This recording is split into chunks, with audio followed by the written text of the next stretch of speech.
Hello and welcome. In today's video, I would like to show you how I painted this landscape using only 3 colors plus white and black.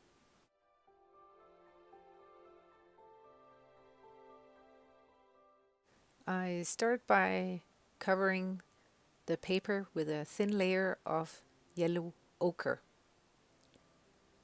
You want this layer to be pretty thin, so make sure you dilute the paint with a lot of water.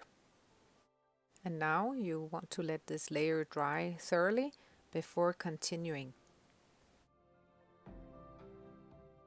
If you have seen some of my other videos, you know that I really like to establish a strong contrast early on in the painting. This also helps me establish a good composition for my painting.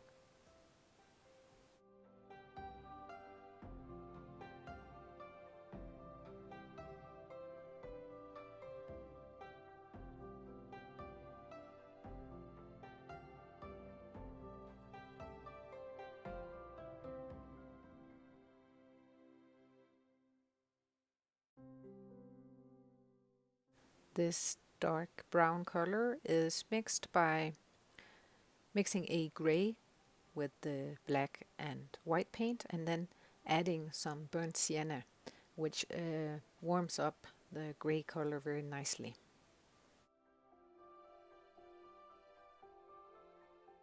I use kitchen towel to soften the edges between areas.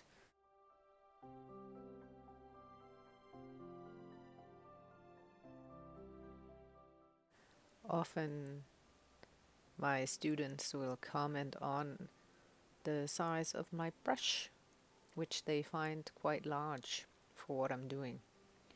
But if you would like to try and paint looser, it's always a good idea to use a larger brush than you normally would have.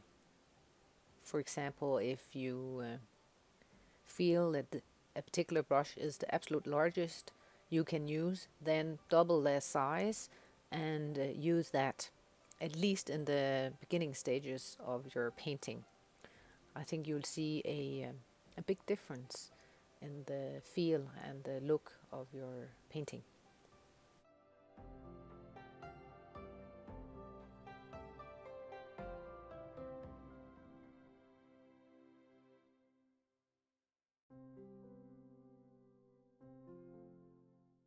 A good tip if you're looking to bring more life into your paintings with lots of muted colors and gray.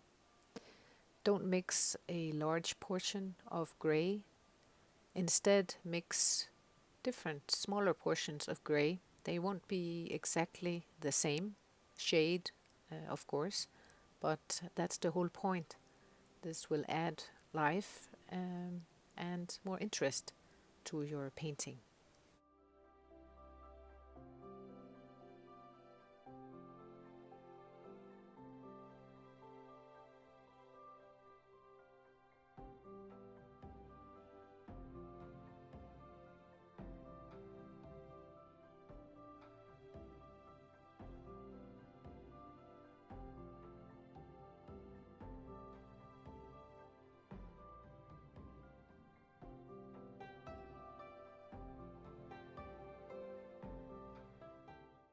When I do these types of paintings, I have a rough idea for my composition when I start, but if I see something along the way or some happy accidents happen, I see where they take me. In this case, I want to bring a bit more definition to my horizon area. I want to add some light and make a bit more contrast to draw attention to this area.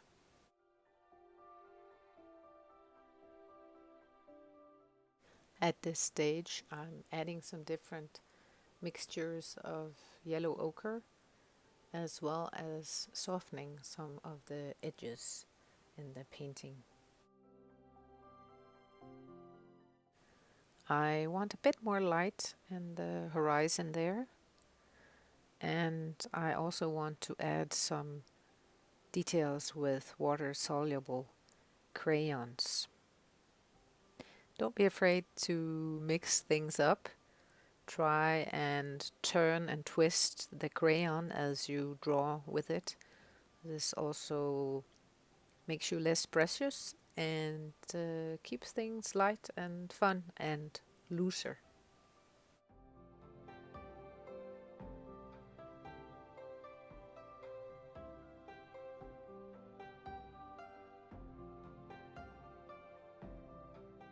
The foreground area could use some lighter colors, I feel. So I'm adding a bunch of different shades of white mixtures, not straight from the tube, but slightly tinted with the gray and the yellow. While the paint is still wet, I'll spray a bit of water on top of the paint and then let it dry for a few seconds, and I wipe off the paint with some paper towel. This is one of my favorite ways to create interest and texture in my paintings. So far I have used a lot of warm colors in my painting overall, so it's time to add some contrast, some cool colors. I mixed a greenish blue from Paynes gray with some burnt sienna and white in it. This turned out to be a very nice complementary shade to all the warm colors in the painting. Speaking of Paynes gray, it is a color that varies greatly in between the different brands of artist paint. Try out different brands to find your favorite shade, or mix your own Paynes gray by mixing blue and black together. Let's remove the tape to get a good look at the painting and see if there's anything that needs adjustment. I feel the sky area could need a bit of adjustment, so I'm just softening some of the edges and adding a bit of blue shades to the sky. This will also give the appearance that the sky is receding away from us, creating more depth in the painting. And a few details with water-soluble crayons, and we're done. I hope you found this video useful. Thank you very much for watching, and see you in the next one.